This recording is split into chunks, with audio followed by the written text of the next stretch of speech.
Olá, bom dia para você. Seja bem-vindo a essa edição. Nós estamos ao vivo e chegamos pontualmente naquele nosso horário de sempre, 8 horas 31 minutos pelo horário de Brasília. Vamos juntos começar esse dia bem informados? A partir de agora, você confere as notícias do Brasil e do mundo desta quinta-feira, dia 10 de agosto. Vamos então conferir o nosso cardápio de notícias do dia. Candidato à presidência do Equador é assassinado. Incêndios no Havaí matam 36 pessoas. Governadora decreta estado de emergência. Nos destaques nacionais, STF aprova orçamento de 2024 com reajuste do salário de ministros para R$ 44 mil. E ainda, Caixa registra o dobro de buscas por imóveis do Minha Casa Minha Vida com novas regras. A gente conta tudo isso e muito mais a partir de agora.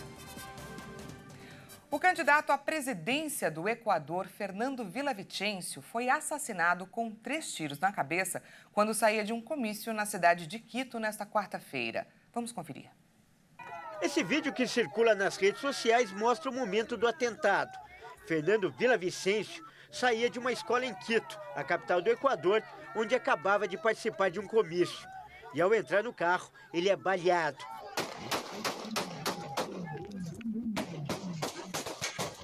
Villavicencio recebeu 3 tiros na cabeça. Esse outro vídeo mostra o desespero das pessoas que estavam na escola onde aconteceu o comício. Ao todo, 9 pessoas ficaram feridas, entre elas uma candidata à Câmara dos Deputados e 2 policiais. Um suspeito de participar do crime foi morto depois de uma troca de tiros com a polícia. E em seguida, os policiais fizeram buscas nos arredores da escola. 6 pessoas foram detidas por suspeita de envolvimento no caso e diversas armas foram apreendidas. O grupo tinha revólveres, submetralhadoras e até granadas. Villavicencio era um dos 8 candidatos no primeiro turno das eleições presidenciais, que estão marcadas para 20 de agosto.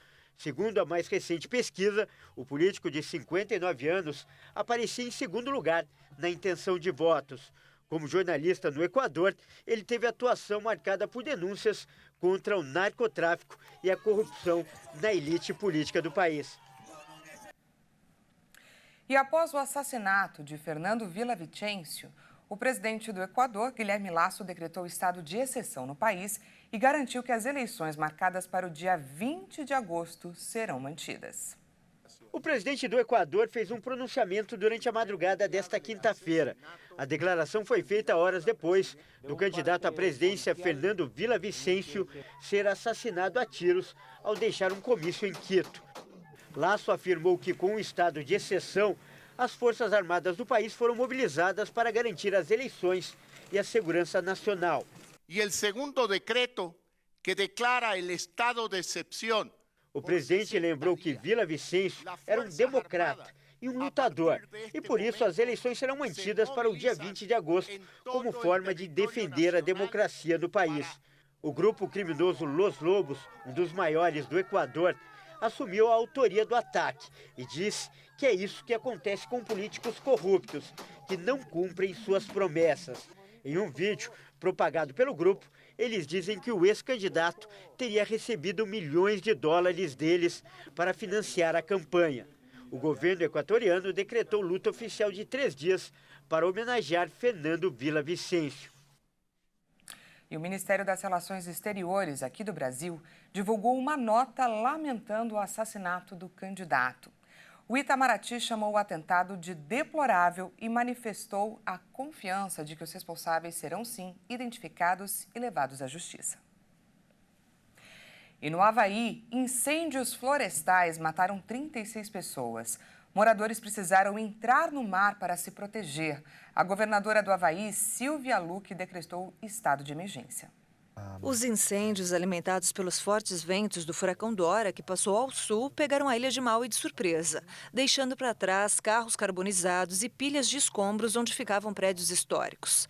Turistas e moradores entraram na água do mar para fugir das chamas, até serem resgatados pela guarda costeira. Autoridades informaram que 271 estruturas foram danificadas ou destruídas pelas chamas e dezenas de pessoas ficaram feridas. A Cruz Vermelha Americana abriu um centro para receber pessoas deslocadas. A governadora do Avaí, Silvia Lucke, decretou estado de emergência. Estradas e escolas foram fechadas por causa do fogo. Segundo o Serviço Nacional de Meteorologia dos Estados Unidos, os atuais incêndios florestais ficaram fortes devido a uma combinação de condições: vegetação seca, ventos fortes e baixa umidade. De acordo com a Universidade do Avaí, quase todos os anos há grandes incêndios em algumas partes do arquipélago havaiano, mas a intensidade dos incêndios deste ano é incomum.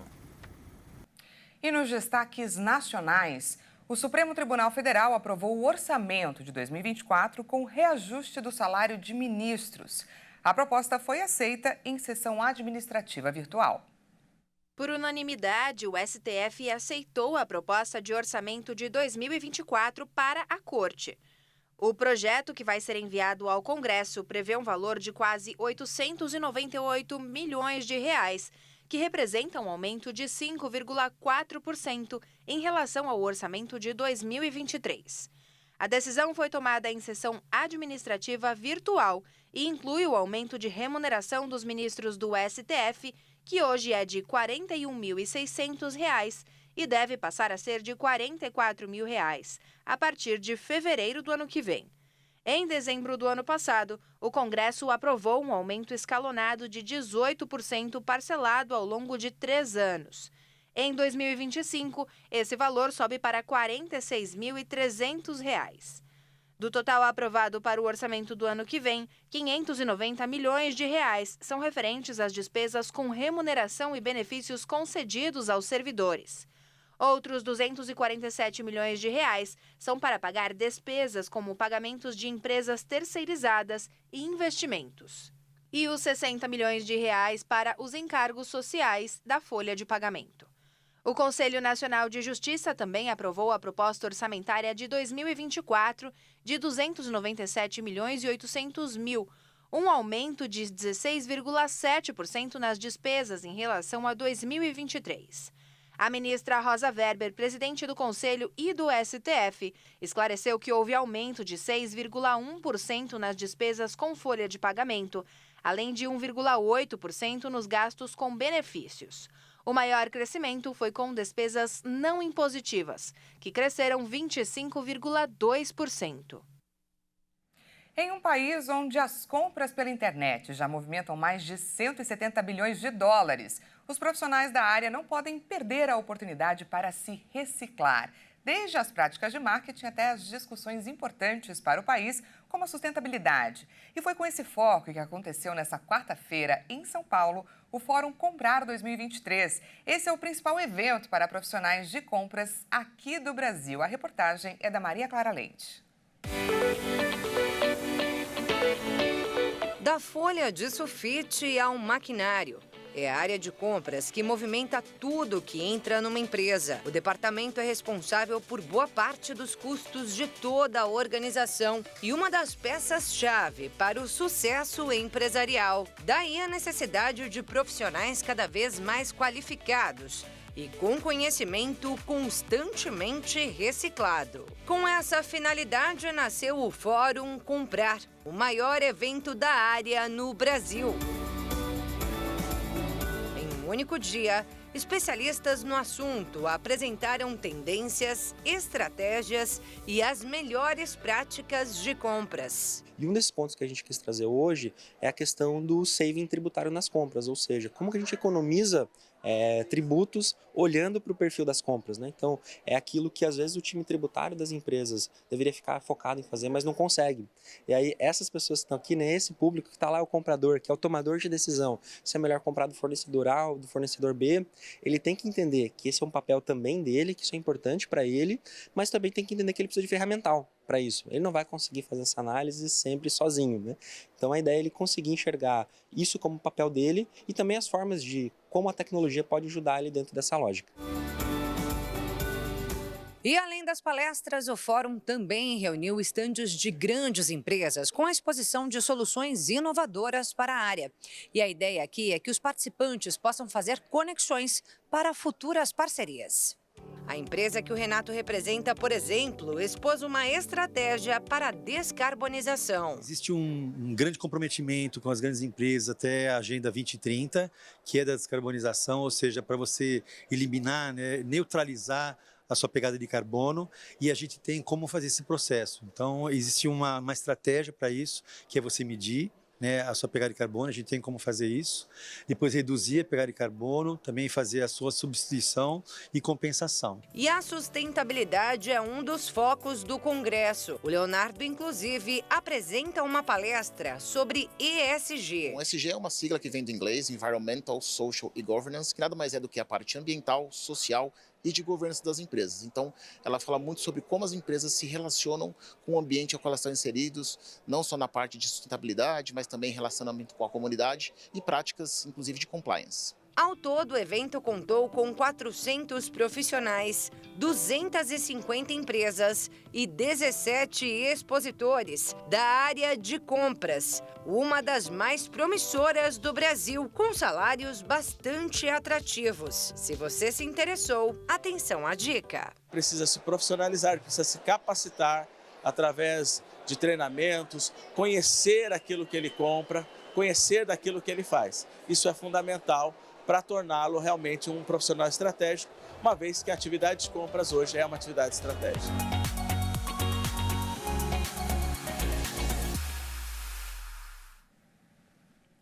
E veja a seguir, ex-diretor da PRF, Silvinei Vasquez, deve prestar depoimento hoje à Polícia Federal. E ainda, Caixa registra o dobro de buscas por imóveis do Minha Casa Minha Vida com as novas regras. Os detalhes você confere depois do intervalo.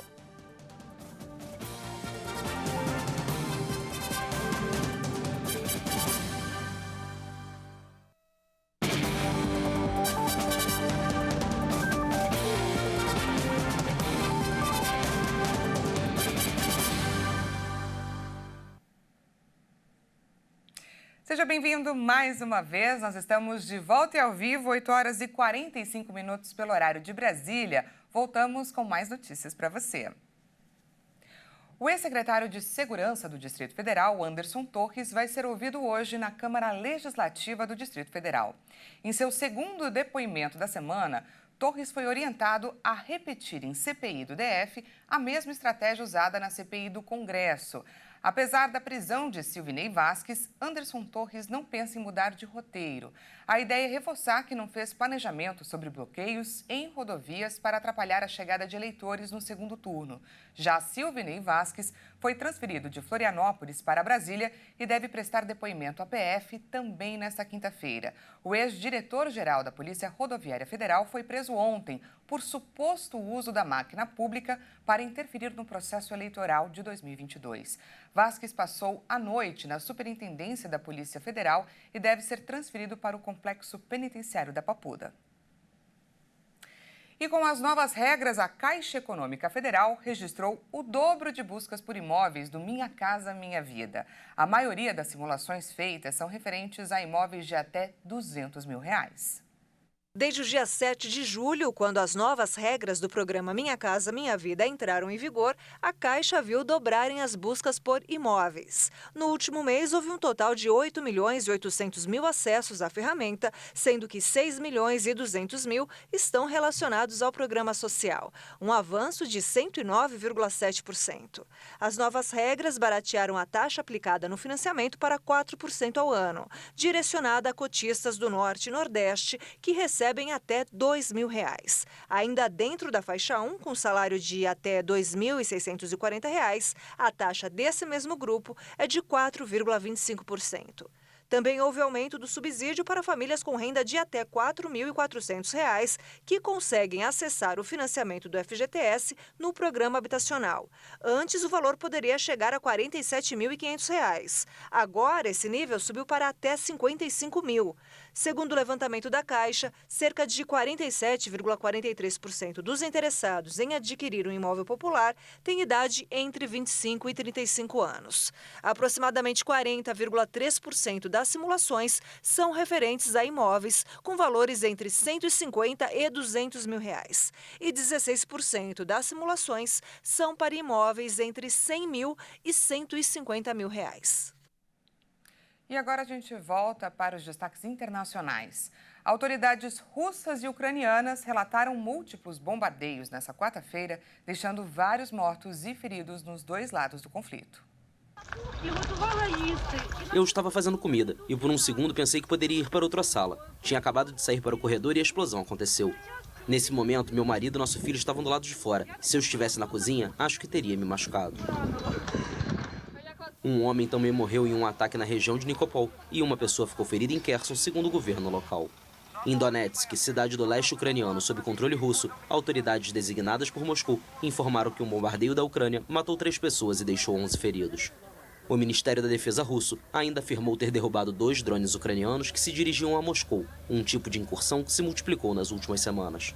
O governador da região de Belgorod relatou outro ataque ucraniano com mísseis contra a cidade de Gorkovsk, perto da fronteira, que deixou 1 civil morto e 4 feridos. Horas antes de uma visita planejada do presidente americano Joe Biden ao estado de Utah, um homem que vinha ameaçando a democracia foi morto a tiros pelo FBI. A Polícia Federal dos Estados Unidos, o FBI, informou que matou a tiros um homem em Utah nesta quarta-feira. Ele estava sendo monitorado há meses devido a ameaças feitas ao presidente Joe Biden. O suspeito foi alvejado quando os agentes tentaram prendê-lo em Provo, ao sul de Salt Lake City. O FBI acrescentou que os eventos estão sendo investigados, sem fornecer detalhes sobre o homem. A ação aconteceu horas antes da visita planejada de Biden ao estado no oeste do país. De acordo com uma denúncia dos procuradores federais em Utah, trata-se de Craig Robertson. O documento o identifica como um septuagenário que se dizia apoiador do ex-presidente republicano Donald Trump e ameaçava Biden em postagens nas redes sociais. A vice-presidente Kamala Harris, o procurador-geral Merrick Garland e o promotor Alvin Bragg, que supervisionou a investigação que levou a uma acusação contra Trump em Nova York, também foram ameaçados, assim como os próprios agentes do FBI. Se você tem um cachorrinho em casa, sabe quanta alegria ele pode trazer para a família. Agora, o que talvez você não saiba é que esse amor pode ser canalizado também para ajudar em tratamentos terapêuticos. Em Santa Catarina, o 9º Batalhão da Polícia Militar e a Associação Feminina de Assistência Social de Criciúma têm realizado um projeto muito especial, muito bacana com esses cãozinhos. A reportagem especial é da Michele Veiga. Vamos conferir.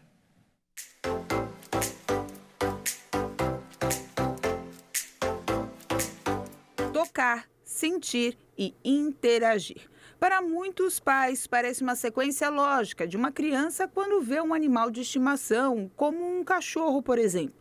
Mas, no mundo das crianças com algum tipo de limitação neurológica, como os autistas, isso nem sempre é possível.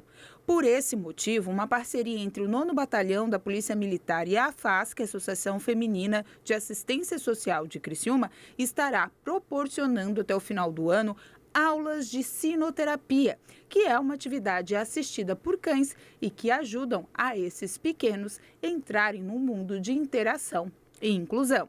A sinoterapia ela vem para fazer a terapia assistida com a criança, a importância de do trabalho em relação ao comportamento da criança, ao ajuste, a questão da tolerância, a espera, né? Desde a saída do CI até a chegada aqui, foi trabalhado tudo isso, um ambiente diferente, um transporte diferente, a adequação do cão ao ajuste e à necessidade específica de cada criança. Serão alunos dos grupos 4, 5 e 6 dos Centros de Educação Infantil da Associação. O Marley é um dos cães escolhidos para estar fazendo esse processo e ele já tem experiência com essas crianças. Sim, o Marley ele veio para nós, filhote, 2 meses, né? Com a finalidade para realizar esse trabalho, né? A sinoterapia, a terapia assistida por animais, né? Então, em 2016 ele foi adquirido, a gente realizou um trabalho com a AMA. E depois o trabalho acabou finalizando, então nós, para o Marley não ficar com um tempo muito ocioso, nós acabamos colocando ele para o faro de drogas e armas. Então, um cachorro que faz faro de drogas e armas, além do trabalho de terapia.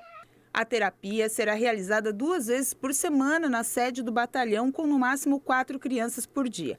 A interação com o animal é de extrema importância para esse convívio. Ele que conduz o querer da criança ali. Ele está como um objeto regulador do comportamento da criança. A questão sensorial, tu vai tocar no cão, tu vai sentir a respiração do cão, tu vai, na caminhada, eles vão caminhar conforme o cão caminha. Então é toda essa questão que faz parte.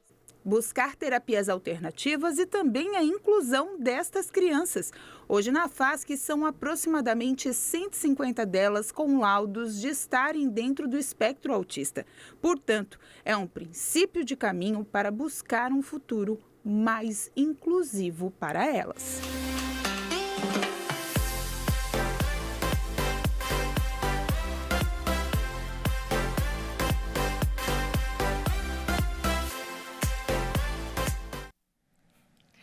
Muito bacana. Essa edição fica por aqui. Muito obrigada pela sua companhia. Às 10 horas eu volto com mais informações para você. Até já!